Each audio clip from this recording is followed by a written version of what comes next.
السلام عليكم ورحمة الله وبركاته على أحلى اخوات وأحلى متابعين. ازيكم يا حبايب قلبي؟ كل مليون سنة يا حبايبي وانتم طيبين، ورمضان كريم عليكم يا رب، وعلى كل متابعيني واخواتي وولادي وكل أمة محمد يا رب. هتعملي ايه يا ماما فوفا؟ هنعمل المراية بالخيش.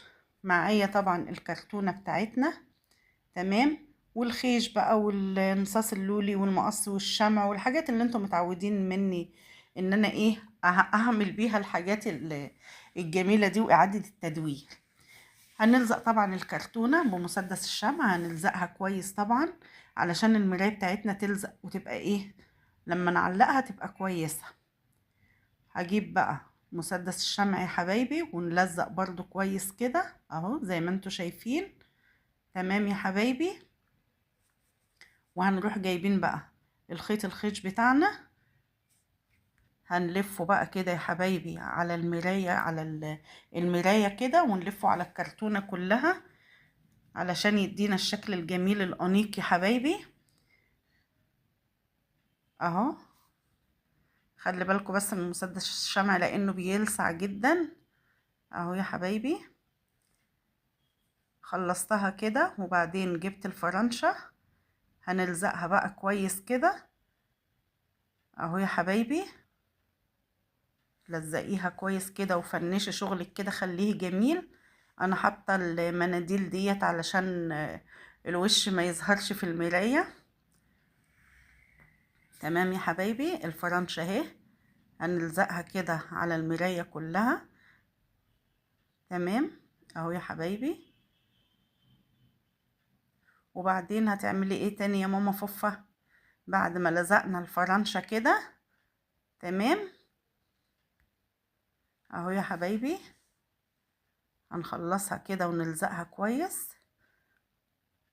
تمام اهو خلصتها. هنقص كده وبعدين نجيب ايه تاني اهو يا حبايبي.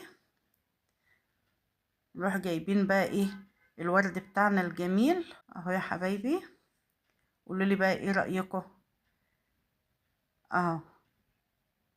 ايه الجمال والحلاوة دي؟ ادي الورد اهو ونصاص اللولي. هنمسك بقى الورود ديت هنعملها بقى نلزقها مع بعض كده ونلزق الانصاص اللولي اهو يا حبايبي. اهم حاجة ان انتي تنسقي الالوان حسب ذوقك اهو يا حبايب قلبي. هتلزقي الورود الجميلة دي علشان ايه تديكي شكل شيك وانيق اهو يا حبايبي.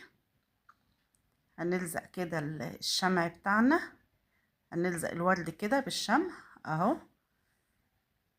كل حاجة هتعملها في بيتك هتحسي ان انتي بصي، يعني انت لو شارية حاجة من بره، يعني مثلا لو انت شارية المراية دي جاهزة من بره هتفرحي بيها ساعتها بس، لكن لما تكوني عاملة حاجة من عمايل ايديكي تمام هتحسي بصي هتتنك رايحة جاية عليها كده من جمالها واناقتها، وان انت عاملة حاجة من ايدك، انت عاملة الجمال ده من ايدك اهو يا حبايب قلبي. خلصت كده الورد بتاعنا خلاص اهو.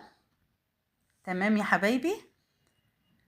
وبعد كده بقى ايه هجيب انصاص اللولي والزقها كده اهو يا حبايبي.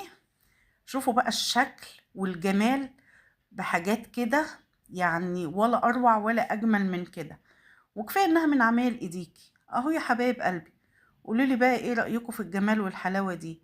يعني لو انت رايحه تشتريها من بره هتشتريها بكام اهو يا حبايبي؟ تمام. هتجيبي بقى ايه، هتجيبي تقطعي برضو من الخيش اهو. قطعنا حته كده وهنلزقها بمسدس الشمع، الزقي عليها كويس. وكمان لسه هجيب كرتونه دلوقتي والزقها برضو عليها اهو يا حبايبي. هنحط عليها بقى الشمع علشان ايه تدينا شكل حلو كده، وكمان ايه تبقى ماسكه لما اعلقها ما تقعش مننا، يعني الزقيها كويس علشان ايه تبقى كويسه معانا وانتي بتعلقيها ما تبقيش خايفه ولا قلقان اهو يا حبايب قلبي. تمام اهو. قولوا لي بقى ايه رايكم في الجمال والحلاوه دي؟ ما شاء الله. قومي يا حبيبه قلبي جددي بيتك باقل التكاليف وحاجة ولا أجمل ولا أروع من كده بصراحة، يعني حاجة فاخر من الآخر أهو يا حبايب قلبي. إيه رأيكم بقى؟ يلا يا حبايب قلبي اللايك الجميل والاشتراك في قناتي عشان يوصلكم مني كل جديد، وانتظروني في فيديو جديد إن شاء الله. والسلام عليكم ورحمة الله وبركاته.